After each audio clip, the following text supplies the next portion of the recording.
24 jam hari ini. Sebanyak 28 rumah di Kelurahan Strio, Kecamatan Banyuasin 3 terendam banjir. Air setinggi pinggang orang dewasa ini terjadi karena luapan air sungai akibat hujan sejak dini hari tadi.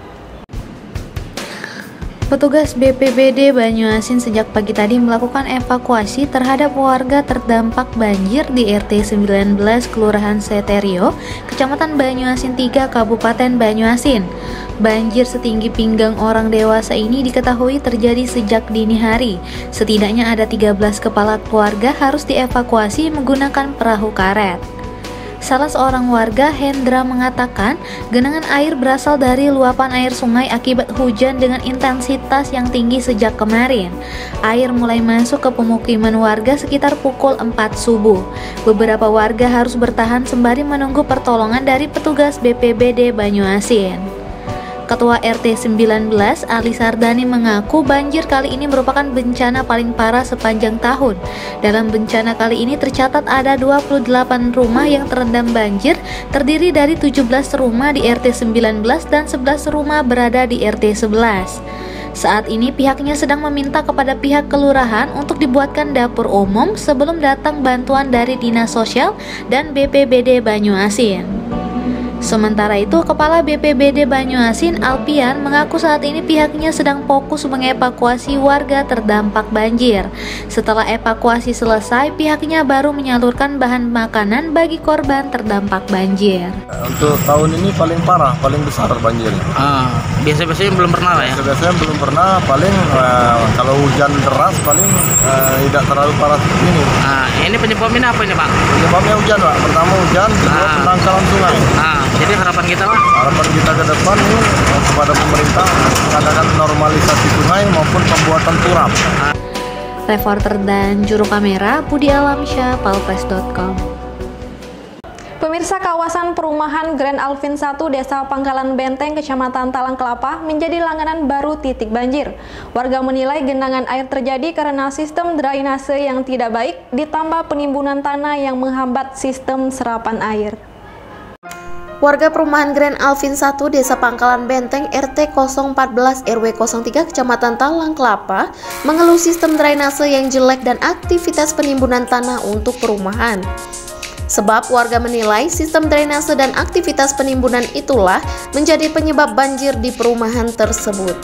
Salah seorang warga Grand Alvin 1 Mulkan mengaku air sudah masuk ke rumahnya sejak tadi malam dengan ketinggian 5 cm. Genangan air tersebut terjadi karena hujan dengan intensitas yang sedang mengguyuri sepanjang hari kemarin.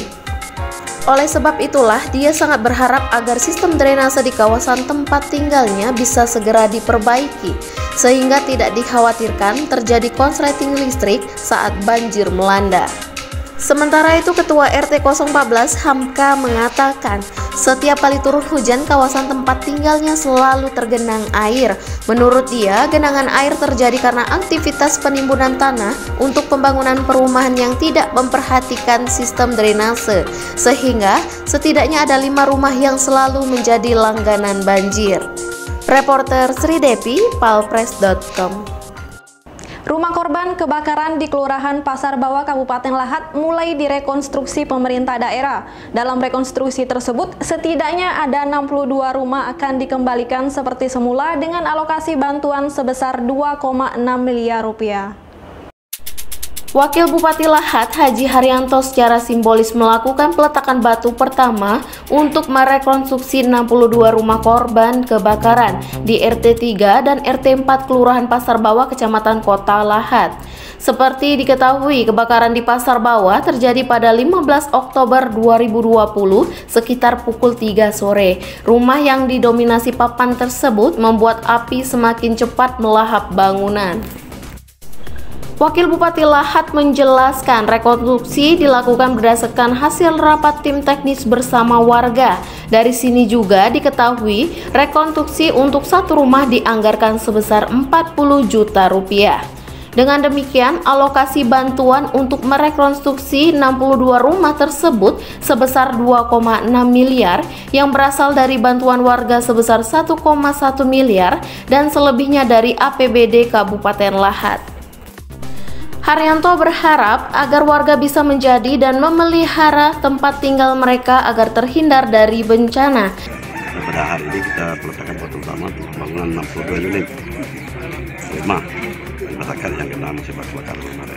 Harapan depan supaya dijaga rumahnya dan juga lingkungannya juga masih dijaga, dan juga mungkin sudah ada penataannya. Sementara itu, Ketua DPRD Lahat, Fitrizal Homizi, mengapresiasi bantuan yang diberikan pemerintah daerah dan warga untuk membangun kembali rumah korban kebakaran di Pasar Bawah. Apresiasi dan terima kasih kepada pemerintah Kabupaten Lahat yang pada hari ini telah groundbreaking atau peletakan batu pertama rekonstruksi korban kebakaran di Pasar Bawah RT 3 ini. Ya, sekali lagi ucapkan terima kasih dan apresiasinya, dan kami juga mengingatkan kepada masyarakat yang terkena dampak ini karena dapat bersabar dan mengambil hikmah. Tentunya ke depan dapat menjaga apa yang sudah ditata oleh pemerintahan ini, ya, untuk mengikuti apa-apa, jangan sampai apa yang ditata ini dirubah lagi. Jadi akses-akses yang sudah ada ini dapat berfungsi sebagaimana mestinya. Reporter dan juru kamera Bernard, palpres.com. Berita terakhir Sumsel 24 jam hari ini. Sejumlah petani di 4 Lawang saat ini banyak beralih menanam porang. Bukan tanpa alasan, tanaman liar di tanah kering ini memiliki omset cukup menjanjikan hingga puluhan juta rupiah. Siapa sangka tanaman porang kini menjadi primadona di kalangan para petani. Tanaman liar yang tumbuh subur di kontur tanah kering ini bisa meraup omset hingga puluhan juta rupiah. Omset yang menjanjikan itulah membuat para petani di 4 Lawang mulai beralih membudidayakan tanaman porang. Tanaman ini memiliki nilai jual yang tinggi karena dipercaya sebagai bahan baku pembuatan obat kanker dan kolesterol. Salah seorang petani, Sahlan, mengaku beralih menanam porang karena perawatan yang mudah. Selain itu, harga jual porang tergolong tinggi. Untuk 1 kg porang mencapai Rp8.000, sehingga dalam satu batang porang bisa menghasilkan Rp64.000 hingga Rp80.000. Dia pun mengaku setiap kali panen, hasil tanaman porang miliknya langsung dikirim ke Madiun sebelum dikirim ke berbagai daerah di Indonesia. Ini salah satu solusi bagi kita para petani. Tanaman ini adalah nanti hasilnya akan diekspor. Maka ini nanti setelah 2 tahun untuk tahap pertama, kurang lebih akan menghasilkan estimasi kecil umbi 2 kilo. Nah, nanti sebelum panen umbi, maka kita di sini nanti akan panen bibitnya di sini ya, yang bibit. Nah, bibit ini bisa dijual atau ditanam kembali. Reporter dan juru kamera Eko Wahyudi, palpres.com. Demikianlah berita Sumsel 24 jam hari ini. Saya Sri Depi, sampai jumpa.